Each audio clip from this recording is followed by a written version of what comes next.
Olá, jovens, a paz do Senhor Jesus, tudo bem?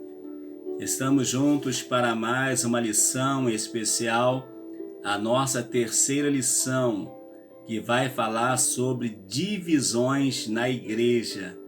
Corinto, uma igreja muito especial, porém uma igreja que sofria muito com a questão das divisões, daquelas murmurações, dissensões que havia entre eles.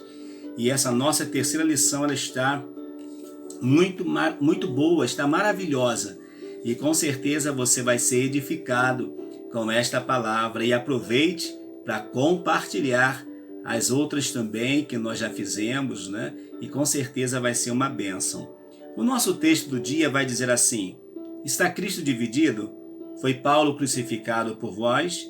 Ou fostes batizados em nome de Paulo? 1 Coríntios 1,13. Estar Cristo dividido? Não. Paulo foi crucificado por vós? Também não. Foi batizado em nome de Paulo? Também não. Tudo em nome de Jesus, do Pai e do Espírito Santo. Foi Jesus quem morreu e é o Espírito Santo quem sustenta a igreja. É Ele que dá vida à igreja e sustenta essa igreja. A síntese da nossa lição é: as divisões e partidarismos demonstram a imaturidade espiritual dos membros da igreja de Corinto. Divisões e partidarismos, ou seja, eu sou desse, eu sou do outro, e com isso a igreja ela vai sendo enfraquecida. Temos os nossos objetivos específicos, que é, primeiro, ressaltar os prejuízos que as dissensões causam na igreja, mostrar que na igreja de Corinto havia partidarismo e também advertir a respeito dos perigos das divisões na igreja. O nosso texto bíblico está em 1 Coríntios capítulo 1, dos versículos 10 ao 17. 10 ao 17. Rogo-vos, porém, irmãos, pelo nome de nosso Senhor Jesus Cristo, que digais toda uma mesma coisa, e que não haja entre vós dissensões, antes sejais unidos em um mesmo sentido, em um mesmo parecer. Segue depois a leitura dos demais versículos, mas a fim de ganharmos um tempo eu não farei toda a leitura, mas você pode fazer a leitura. É um texto muito rico também, que Paulo vai tratar a questão da igreja de Corinto, quando os irmãos eles estão buscando apoiar-se em alguém, mas Paulo então vai falar com eles acerca de se Jesus está dividido. O corpo de Cristo, ele tem várias partes, mas divididos nunca. A introdução vai dizer assim: nesta lição veremos que a partir do versículo 10 do primeiro capítulo, o apóstolo trata do assunto que mais preocupava no momento de escrever a carta, as divisões internas da igreja. Por isso ele pontua os prejuízos que as divisões podem trazer para a igreja do Senhor. Estudaremos a formação de grupos rivais na igreja de Corinto. Sim, nela havia partidarismo em relação à liderança. Paulo também faz sérias advertências a respeito do perigo de tentar substituir os méritos da cruz de Cristo pela ostentação e orgulho pessoal. Então a igreja tinha partidarismo, tinha divisão, tinha contendas, tinha tantas coisas que só traz prejuízo ao corpo do nosso Senhor e Salvador Jesus Cristo. No primeiro tópico, nós vamos falar sobre as dissensões e seus prejuízos para a igreja. No segundo, o partidarismo na igreja. E o terceiro, as divisões e seus perigos. Vamos então ao primeiro tópico, as dissensões e seus prejuízos para a igreja. No número 1 diz: uma exortação para não causar dissensões. A exortação aos irmãos em Cristo pode ser encontrada em todas as cartas paulinas. Quando o apóstolo fazia uma exortação, geralmente era para iniciar um aconselhamento pastoral. Paulo chamava, advertia, para depois aplicar o conselho, o aconselhamento pastoral. Era o meio que ele tinha para de alguma forma, atuar, agir na vida daquela igreja. Paulo também diz que ele vai fazer o aconselhamento ou a exortação, chamar a atenção da igreja, ele vai fazer com amor e firmeza. Paulo sabia que a igreja de Corinto, embora fosse uma igreja maravilhosa, era uma igreja que era nova e estava no centro, aonde a cultura pagã era uma cultura dominante. Quando os homens, eles buscavam mais a questão do prazer, né? A questão do prazer pessoal, a questão do engrandecimento do eu. Já viu? Quando as pessoas olham para si mesmo e falam, não, eu posso, eu sou. Mas a Bíblia não diz assim, né? É claro que eu devo ter uma autoestima, sim, mas não me julgar melhor do que os demais. Pelo contrário, nós não podemos agir desta forma. Nós temos que considerar, como diz as Escrituras, né?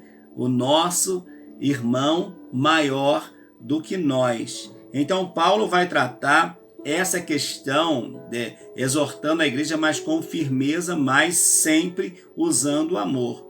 As dissensões estavam trazendo prejuízos sérios a toda a igreja. Algo precisava ser feito.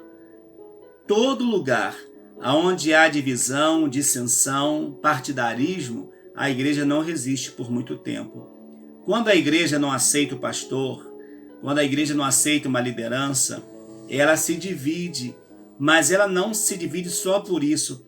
Ela se divide quando entre a membresia mesmo não há um respeito, não há, assim, uma troca de amor entre os irmãos. Quando um se julga maior do que o outro, a igreja está correndo um grande risco de fracassar, de ser dizimada. E não pense que isso não acontece, porque acontece sim. Pode acontecer sim. Aí diz ainda que ele, em momento algum, age de forma autoritária, iniciando algumas frases com a expressão rogo-vos. Paulo chama os membros de irmãos, que sugere uma ideia de amor fraternal. Ele pedia aos irmãos, conversava com os irmãos, mas expondo de forma séria, de forma verdadeira. Se há uma coisa ruim, é quando nos deparamos de pessoas de dúbia face. Quando fala uma coisa e faz outra, é muito difícil. E Paulo não era assim. Paulo, ele era firme nas suas ações, até para que a igreja pudesse se manter uma igreja saudável. Ele diz ainda, agora no 2, as dissensões prejudicavam a unidade da igreja. O apóstolo havia ensinado aos coríntios um modelo de vida das primeiras igrejas cristãs, o modelo marcado pela unidade e o amor fraternal. Uma das principais características da igreja primitiva era a unidade em perseverar nos ensinamentos dos apóstolos, na comunhão e no partir do pão e nas orações. Ou seja, qual era o ensinamento dos apóstolos? O ensinamento dos apóstolos não era outro ensinamento, senão aqueles que ora eles tinham recebido do próprio Senhor Jesus. Aqueles anos, 3 anos que eles passaram com o Senhor, eles receberam ensinamentos para todas as áreas da sua vida, para todos os momentos da sua vida. Então eles sabiam muito bem o que eles deveriam ensinar. E além disso, eles estavam voltados para uma comunhão. Quando o Senhor Jesus, antes de partir, vai dizer, olha, eu e o Pai somos um. E é necessário que vocês também sejam um comigo. Então eles vão buscar ser um grupo formado de pessoas diferentes, mas unido em um mesmo propósito.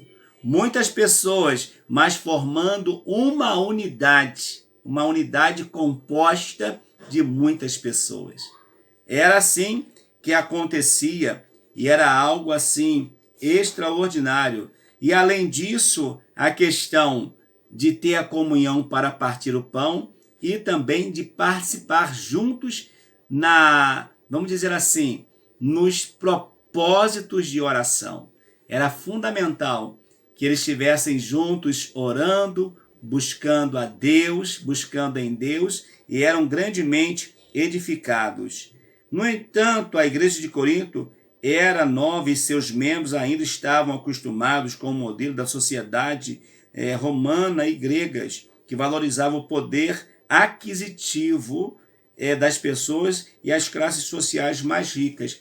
Não era muito diferente dos dias que vivemos, quando às vezes as pessoas são medidas por aquilo que elas têm, por aquilo que elas conquistam.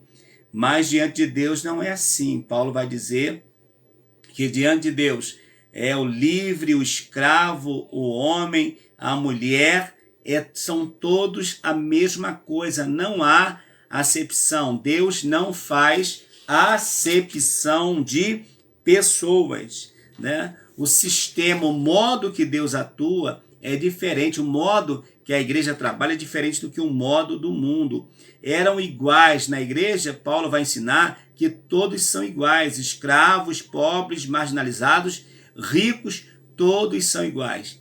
Todos são dependentes da mesma misericórdia. Porém, todos devem ser tratados respeitosamente.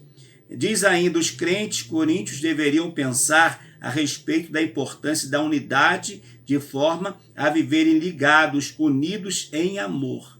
A maior ligação que eles podiam ter entre si era a ligação promovida pelo amor ao Senhor nosso Deus. O amor de Deus, o amor ágape, o amor puro, nos corações daqueles irmãos, iriam fazer daqueles irmãos diferentes, igreja diferente, povo diferente, no propósito de adoração e do serviço do Senhor. No 3 diz assim, Paulo identifica a fonte de suas informações. O apóstolo expõe diretamente o problema das contendas entre os irmãos e não esconde quem disse, me foi comunicado pelos da família de Cloé. Novamente trata os seus leitores como irmãos. O apóstolo aborda os problemas internos como os problemas de uma família fraterna. Geralmente as pessoas não gostam de expor os problemas enfrentados na igreja. Erroneamente preferem escondê-los. E eu acrescento aqui, e outros preferem sair da igreja do que enfrentar os problemas. Às vezes as pessoas saem de um lugar que não alguém lhe fez algo, ele não está se sentindo bem, mas ele não trata a questão. E ele vai para uma outra igreja, para uma outra denominação, ou que seja até uma outra congregação, mas ele não vai bem, ele vai mal, ele vai ferido, ele vai machucado. E esse crente, agindo dessa forma, ele vai ser, eu posso até dizer assim, que ele vai ser um crente improdutivo, porque ele não foi tratado, ele não foi curado. Então é muito prejudicial quando isso acontece. E outra coisa que eu acho interessante em Paulo, é o que nós nos deparamos hoje constantemente, que alguém às vezes traz alguma informação para o pastor, para o líder, mas diz assim, olha, não fale que foi eu que disse isso. Não fale, porque ela não quer se expor. Paulo, ao receber a notícia da família de Cloé, ele vai dizer assim, irmãos, olha, vocês estão me trazendo o problema, verdade. Mas ao falar aos irmãos, eu vou dizer que foram vocês que trouxeram a situação. Pode ser? Pode. E tem que ser assim. Porque se alguém traz alguma informação e ele não quer que apareça o seu nome, das duas uma. Ou é mentira, ou ele quer tirar algum proveito da situação.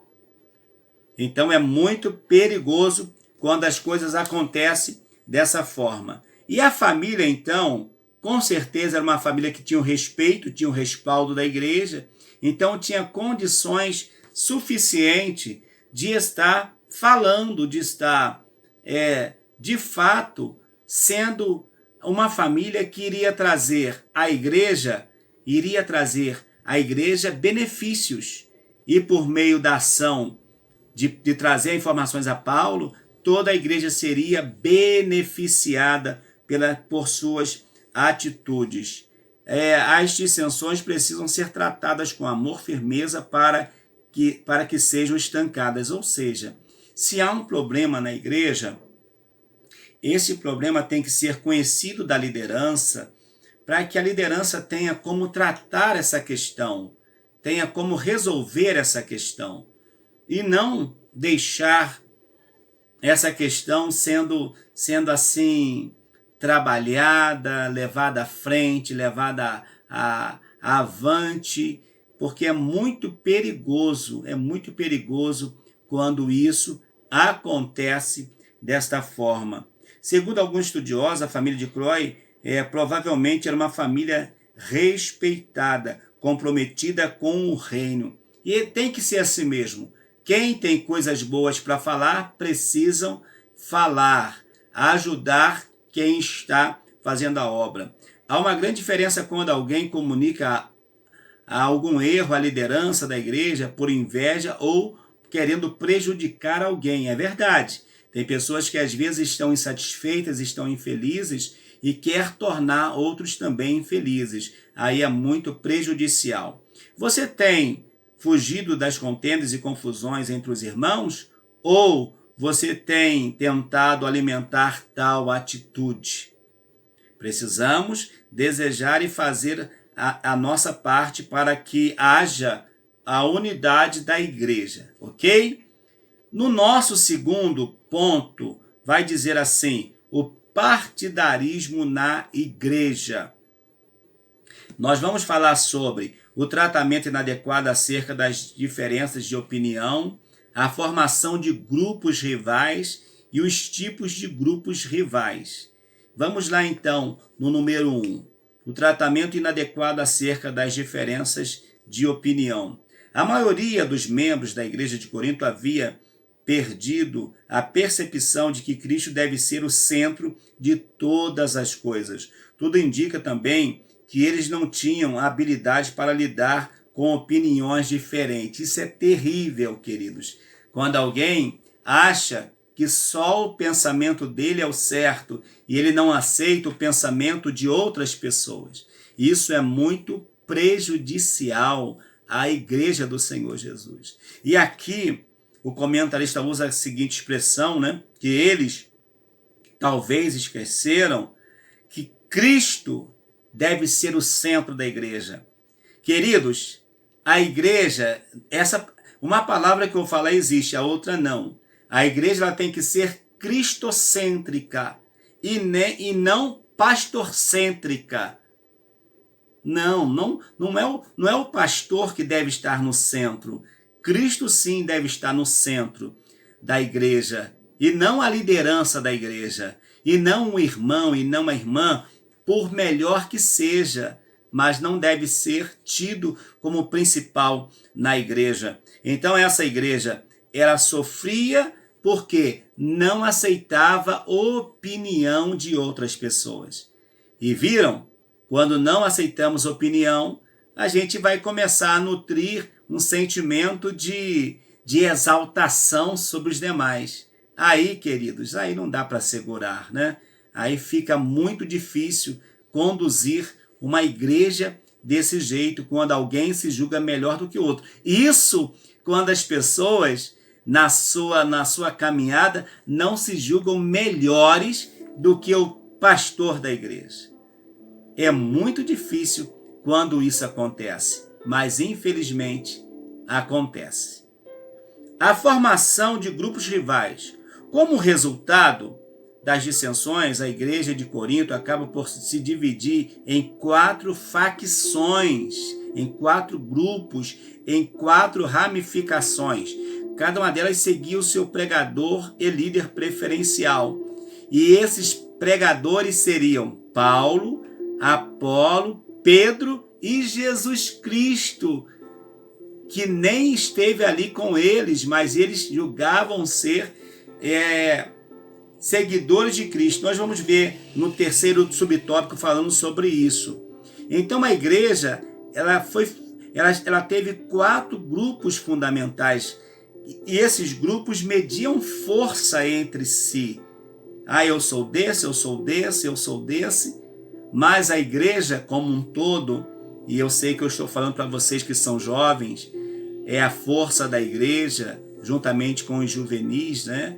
São a força jovem da igreja, mas a igreja, ela não pode ser conhecida como a igreja do jovem, ou a igreja do círculo de oração, não.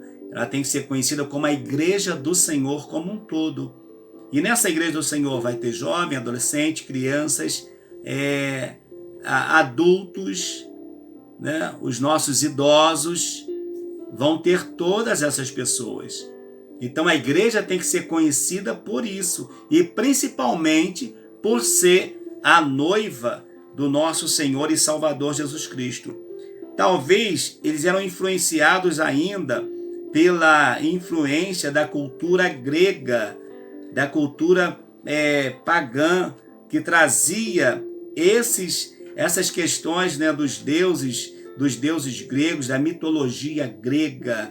É Zeus, é Júpiter, é Apolo, enfim. Então, eles de repente, né, no mundo pagão, eu sou ligado a essa divindade porque esse é mais forte do que esse. E talvez na igreja, eles vindo desta cultura, essa cultura ainda estava impregnada no sangue dessas pessoas, na vida dessas pessoas, de ser maior, de ser melhor do que o outro. Então esse mal deveria ser desfeito, deveria ser aniquilado, acabado pela raiz, para que o mal, né, para que o mal pior não acontecesse na igreja. Então Paulo vai tratar isso aí, vai tratar essa questão de uma forma muito, muito direta e firme com aqueles irmãos. Então, quais eram os tipos dos grupos? Vamos lá. O apóstolo não comentou a respeito da especularidade dos grupos, mas, de alguma forma, eles se identificaram com os ensinos apresentados por ele na carta. Parece que os grupos eram formados por aqueles por quem foram evangelizados e batizados, ou seja, por Paulo, Apolo e Pedro. Eles se guiavam pelo estilo de ministério e liderança de cada um deles. Aí está assim, o primeiro grupo era o grupo de Paulo. Paulo era aquele, né? Eu sou do pastor Paulo, porque foi o pastor Paulo que fundou a igreja. Não tem assim? Eu sou da tradição porque eu sou do tempo do fulano. Talvez você conhece algumas histórias, até mesmo na sua igreja, quando alguém fala, não, eu sou do tempo do dirigente tal, do irmão tal, sabe? O irmão passou aqui, tem 20 anos, tem 30 anos, que irmão abençoado. Eu sou desse irmão. Que saudade desse irmão. E Paulo era um homem de uma palavra maravilhosa. O ensino de Paulo era tremendo. Outro vai dizer, eu sou de Apolo. Apolo era como se fosse um trovão, né? Um homem que pregava com eloquência, mesmo antes de ser batizado no Espírito Santo, ele já arrebatava as multidões com a sua pregação. Então, eu não sou de Paulo não, porque Paulo prega meio devagar, mas Apolo é mais forte. Aí o outro dizia, eu sou de Pedro, porque Pedro andou com Jesus. Pedro andou com Jesus, Pedro é aquele que esteve com o Senhor, é aquele que o Senhor diz que o que ligar na terra vai ser ligado no céu. Tu é Pedro, e aquele que se levantar não vai subsistir, porque tu és Pedro, e sobre essa pedra edificarei a minha igreja. Então, foram levantando. Mas, queridos, parece mais esquisito, e o pior de todos era aqueles que se diziam ser de Cristo. Por quê? Além de se julgar mais santo do que todos os demais irmãos, não aceitava a liderança constituída na igreja. Talvez, se Cristo estivesse ali pessoalmente, nem a Cristo eles iriam querer, porque se julgavam mais santos, mas não queriam uma liderança terrena. E nós vamos saber e entender que Deus deu à igreja, Deus deu pastores, ministros à igreja. Por quê? Porque o Senhor não vai descer para apacentar por enquanto. O Espírito Santo não vai apacentar. Ele vai estabelecer homens, em alguns casos até mulheres missionárias, para estar cuidando de um rebanho, para estar fazendo a obra. Então é fundamental que nós estejamos atentos. Na sua igreja, tem divisão na sua igreja? Tem grupo lá na sua igreja? Tem corais? Coloque aí no comentário. Coloque alguma coisa no comentário aí, mas eu espero que não tenha, né? Vamos juntos celebrando ao Senhor nosso Deus. Você tem sido edificado com os nossos estudos? Eu sei que eu tenho um grupo grande de pessoas que estão estudando, ainda não se inscreveram no canal, preciso que você se inscreva no canal. E vamos juntos celebrando ao Senhor. Todo partidarismo é prejudicial para a saúde e crescimento da igreja. A unidade fraternal é agradável ao Senhor e gera crescimento para toda a igreja. No terceiro tópico vai dizer as divisões e seus perigos. Vamos ler sobre o perigo de abafar os méritos da cruz de Cristo, o perigo de ser um narcisista e o perigo de pregar o evangelho por ostentação.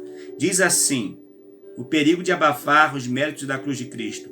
Após escrever sobre a formação dos grupos rivais, o apóstolo aponta para a possível causa das discórdias entre eles. Parece que estavam idolatrando o fato de serem batizados por alguns desses líderes. Eles valorizavam mais o homem que os havia batizado do que o próprio sacrifício de Cristo. Paulo é categórico. Está Cristo dividido? Foi Paulo crucificado por vós? Ou fostes batizados em nome de Paulo? Ou seja, havia um entendimento de que aquela igreja estava valorizando mais a sua liderança humana do que a liderança eterna de Cristo, a liderança do Senhor Jesus. Queridos, por mais que você ame o seu pastor como eu amo o meu pastor, como eu acredito que como pastor, tem pessoas que me amam também como pastor, mas o amor dos irmãos por mim, o nosso amor pelo nosso pastor, não pode ser maior do que o amor pelo nosso Cristo, porque foi Cristo que morreu por nós, foi Ele que se entregou por nossas vidas, e nós fomos batizados em nome dEle. Então Ele deve ser adorado e o seu sacrifício valorizado. Na verdade, o sacrifício de Cristo, ele é eternizado. O perigo de ser narcisista. Paulo faz um agradecimento que causa espanto e pode ser mal interpretado. Ele dá graças a Deus por ter batizado apenas algumas pessoas da igreja. Crispo, ex-chefe da sinagoga, Gaio, e da casa de Estefanas. Ele descreve o motivo no versículo 15, para que ninguém se vangloriasse por ter sido batizado por ele. Então ele preferia não batizar, a não ser casos excepcionais. Tá certo? O apóstolo não tinha preocupação de manter o controle sobre as pessoas que se convertiam por intermédio da sua pregação. Atualmente vivemos em uma sociedade narcisista, onde muitos buscam erroneamente a satisfação dos próprios desejos e consideram os outros como meros objetos. Tá vendo? A ideia é de quê? A ideia é que as pessoas estão buscando os seus interesses. Satisfaz a mim? O outro, não quero nem saber. É bom para mim? Mas e para o outro? Para o outro não interessa, o importante é para mim. Mas não deve ser assim. Eu devo pensar no bem-estar também do meu irmão. E não somente no meu bem-estar, no meu prazer. Jesus não pensou somente nele, não. Jesus pensou em cada um de nós. Trocou o seu trono pela cruz, para que nós, que estávamos fadados ao inferno, pudesse habitar com ele a eternidade. Que coisa linda, né? É muito bom sabermos que fazemos parte da família do Senhor. De modo pecaminoso, essas pessoas buscam alcançar objetivos egoístas e pessoais. Então, na igreja tem muito disso. As pessoas estão em busca dos seus objetivos egoístas e pessoais. E isso é muito ruim para a igreja do Senhor Jesus. Por isso, irmãos, que foi João Batista que falou, não foi? O importante é que ele cresça, que eu diminua. Então, quem deve crescer na nossa vida é Cristo. E nós diminuirmos sempre, para a glória do nome do Senhor. Ele amava as pessoas e não estava em busca de recompensas pessoais ou reconhecimento do homem. Ou seja, Paulo amava as pessoas, amava a igreja que ele pastoreou, que ele esteve lá um ano e 6 meses, se a minha mente não me furtar. Ele amava essa igreja, amava esses irmãos, mas ele não queria se colocar em pé de igualdade com Cristo, porque Cristo ele sabia que era superior a qualquer outro sentimento. O perigo de pregar o evangelho por ostentação. A sociedade de Corinto, influenciada pela cultura helenista, que era a cultura grega da época, valorizava em excesso o conhecimento como forma de ostentação. A carta de Paulo evidencia que esse sentimento ainda estava presente entre os membros da igreja. Ostentação, ou seja, é a pessoa expressar. E é até perigoso, e vale até um conselho, eu acredito, tem alguém que está estudando comigo aqui que deseja ser pregador, já é um pregador da palavra. Se você já é um pregador, pregue a mensagem mais simples que você puder. Não pregue uma mensagem cheia, cheia de detalhes. Não precisa isso. Observe aonde você vai pregar e pregue uma mensagem simples que seja capaz do ouvinte entender. Faça isso, por favor.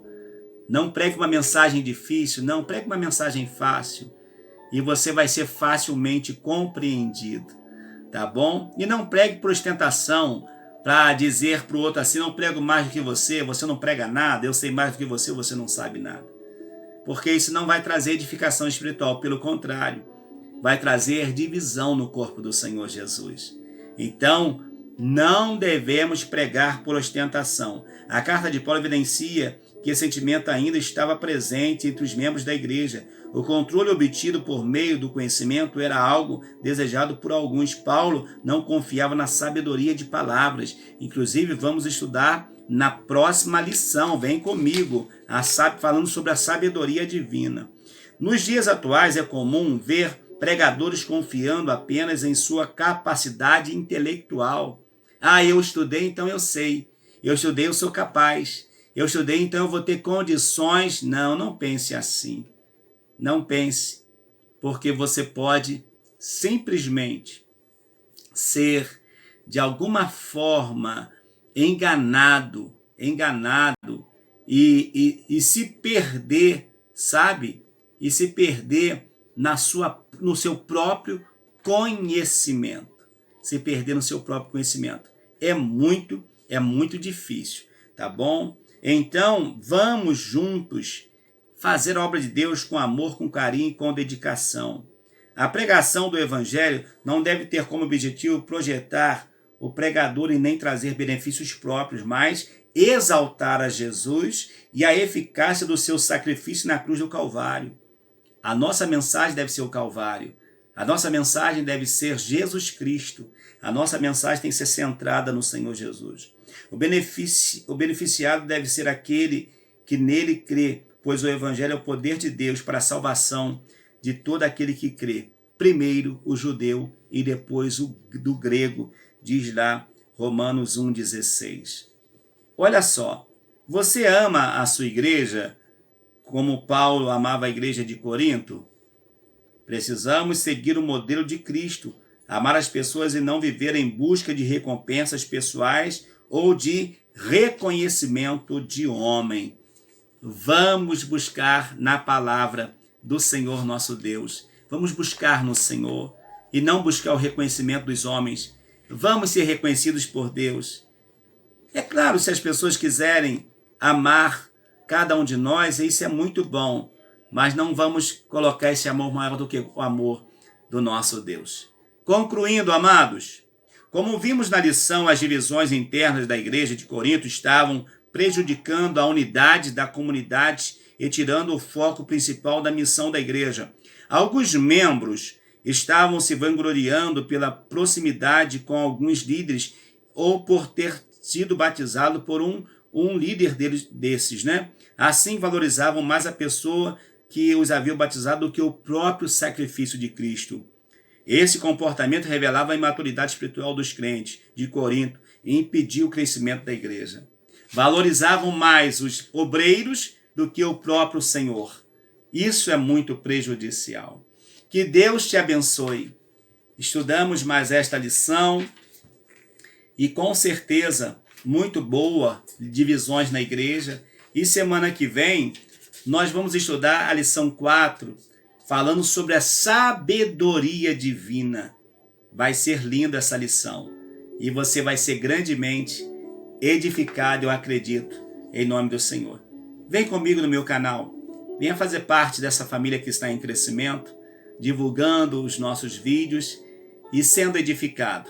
Lembrando que eu tenho live todos os dias, às 23h15. E ter a sua participação vai ser fundamental. Tá bom? Deus te abençoe. Muito bom ter a sua participação. Até o nosso próximo vídeo aula, em nome de Jesus. Amém.